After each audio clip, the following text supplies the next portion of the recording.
여호와의 영이 사울에게서 떠나고 여호와께서 부리시는 악령이 그를 번뇌하게 한지라.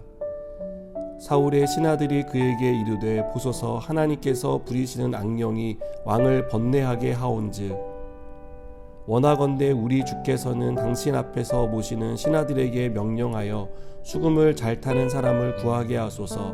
하나님께서 부리시는 악령이 왕에게 이를 때에 그가 손으로 타면 왕이 나으시리이다 하는지라.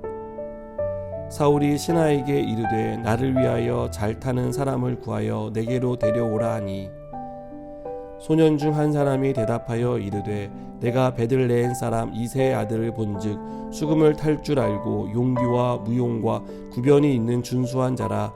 여호와께서 그와 함께 계시더이다 하더라.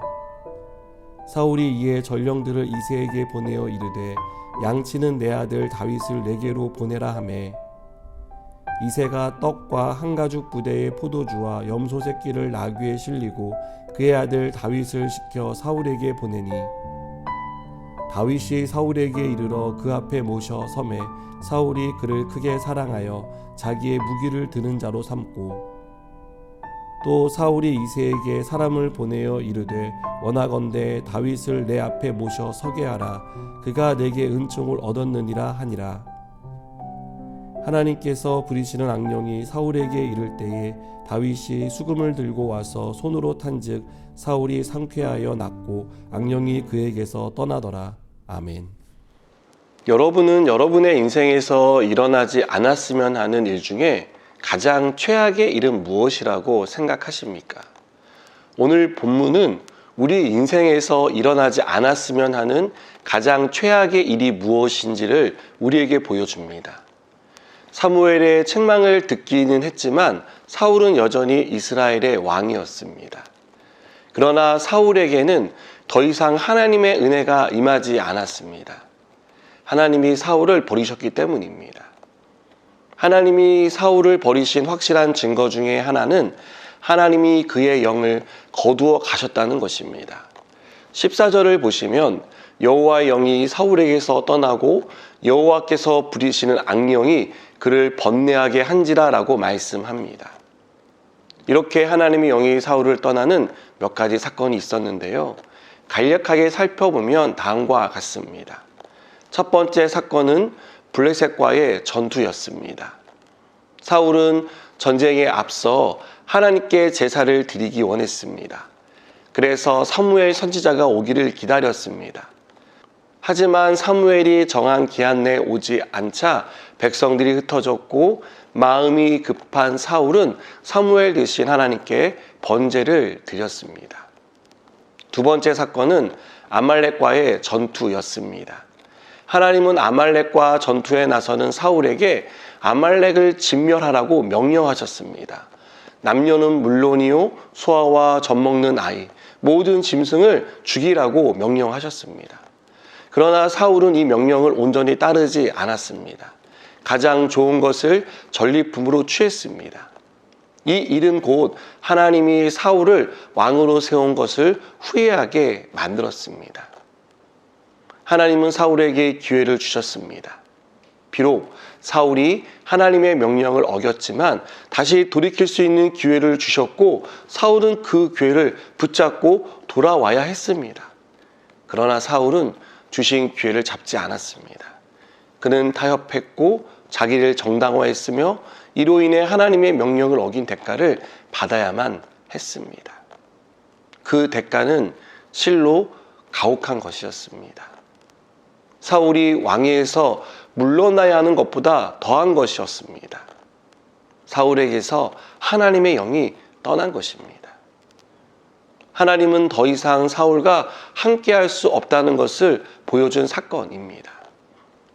하나님의 영이 떠난 자리에는 하나님이 부리시는 악령이 지배를 했습니다. 사울은 하나님의 영이 떠났음에도 불구하고 계속해서 잘못된 실책을 합니다. 여러분, 그러나 다윗은 달랐습니다. 다윗은 왕위를 잃는 것보다, 재산을 잃는 것보다, 생명을 잃는 것보다 하나님의 영이 떠나는 것을 무척이나 괴로워했고 두려워했습니다. 시편 51편 11절을 보면 나를 주 앞에서 쫓아내지 마시며 주의 성령을 내게서 거두지 마소서라고 기도한 것을 볼 수 있습니다. 다윗이 가장 중요하게 생각하고 무서워했던 것은 하나님이 하나님의 영을 거두어 가시는 것이었음을 알 수 있습니다. 우리에게 일어날 수 있는 일 중에 제일 무서운 일은 건강을 잃는 것도 재산을 잃는 것도 아닙니다. 하나님의 영이 떠나는 것입니다. 무엇을 해도 하나님이 간섭하지 않는 인생, 하나님께 버림받는 것이 제일 무서운 일입니다. 여러분, 사울은 그렇게 생각하지 않았지만 사울에게 일어난 비극은 왕위를 잃은 것이 아니었습니다. 그의 아들 요나단이 왕위를 세습하지 못하는 것도 아니었습니다. 하나님의 영이 떠난 것, 바로 그것이 사울의 비극이라고 믿습니다. 반면 다윗에게는 어떤 일이 있었습니까? 18절 말씀을 보시면 소년 중 한 사람이 대답하여 이르되 내가 베들레헴 사람 이새의 아들을 본즉 수금을 탈 줄 알고 용기와 무용과 구변이 있는 준수한 자라 여호와께서 그와 함께 계시더이다 하더라 라고 말씀합니다. 다윗을 보는 사람마다 그의 용모나 재주뿐 아니라 하나님이 그와 함께 하신다는 것을 알아차렸습니다. 다윗의 인생은 언제나 하나님이 함께 하시는 인생이었습니다.